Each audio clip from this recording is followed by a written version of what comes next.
Salut, c'est Fred. Aujourd'hui, je veux vous partager un extrait de mon livre. Et en fait, c'est le personnage, à un moment, souhaite partager une vision qu'il a pour le monde, qui est certes un peu idéalisée, mais qui est possible si, si tous les êtres humains décident de le faire et d'avoir une conscience planétaire qui est basée sur le fait que nous sommes un.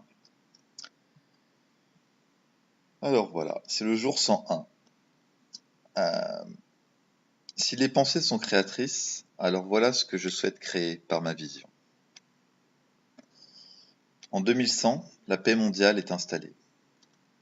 Tout le monde reçoit un salaire égal et exerce au minimum un art. Les robots travaillent pour nous et nous nourrissent. Le libre arbitre est appliqué. Si une personne ne souhaite rien faire, elle peut, et grand bien lui fasse. Le troc est encouragé et la nature est omniprésente, partout. Les animaux sont libres et interdits à la chasse et ou à la consommation. Seuls les potagers sont majoritairement utilisés pour se nourrir, et on en trouve à chaque coin de rue. La matière énergétique la plus communément utilisée n'est plus le pétrole, c'est l'urine. On a découvert que l'urine pouvait produire jusqu'à 6 heures d'électricité. Donc, rendez-vous compte. Il y a bien sûr énormément d'autres énergies renouvelables qui sont elles aussi utilisées, mais celle-ci est la plus rentable et facile d'accès, comme vous vous en doutez. Il n'y a plus beaucoup de médicaments à proprement parler, en tout cas rien à voir avec avant. Il n'y a plus de système qui infligerait de la moindre douleur à un être vivant doué d'une conscience. Ça concerne les animaux, mais aussi les végétaux et les arbres. Car il a été prouvé qu'ils avaient une conscience. Nous n'utilisons donc plus de bois vivant, seulement du recyclé ou du bois mort. Et nous réutilisons l'énorme quantité de plastique produite par le passé. C'est fou comme c'est solide, pratique et facile à réutiliser. Le BIB a remplacé le PIB. Le bonheur intérieur brut a initialement été créé par le Bhoutan, comme vous le savez, et il est maintenant utilisé partout dans le monde.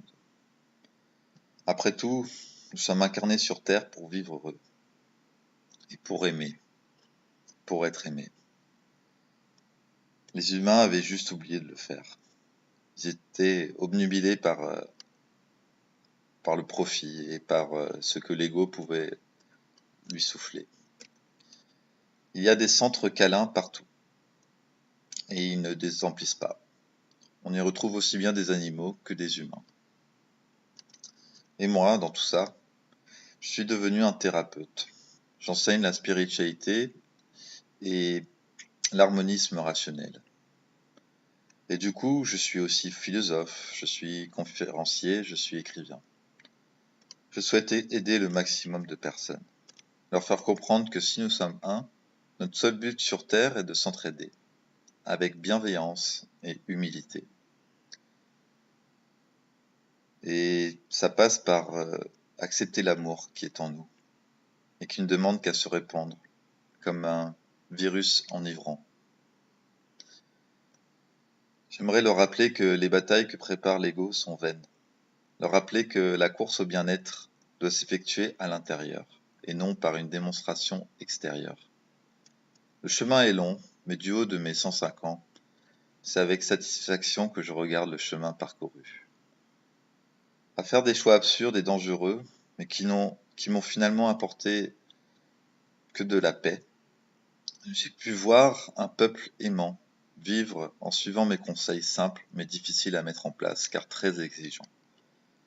Je peux dire que je suis fier du travail accompli, et c'est le cœur léger que je quitterai ce monde pour rejoindre mes ancêtres et mes proches. Le plus important, c'est d'avoir compris que le paradis, c'était ici, sur Terre. Et qu'en choisissant de faire les choix du bonheur, tout nous est offert, généreusement. La vie est un jeu, alors jouons. Voilà, c'est tout. J'espère que ça vous a plu. N'hésitez pas à faire un petit commentaire ou à dire ce que vous pensez. Merci pour tout. Paix et amour. Et puis, à une prochaine. Bye bye.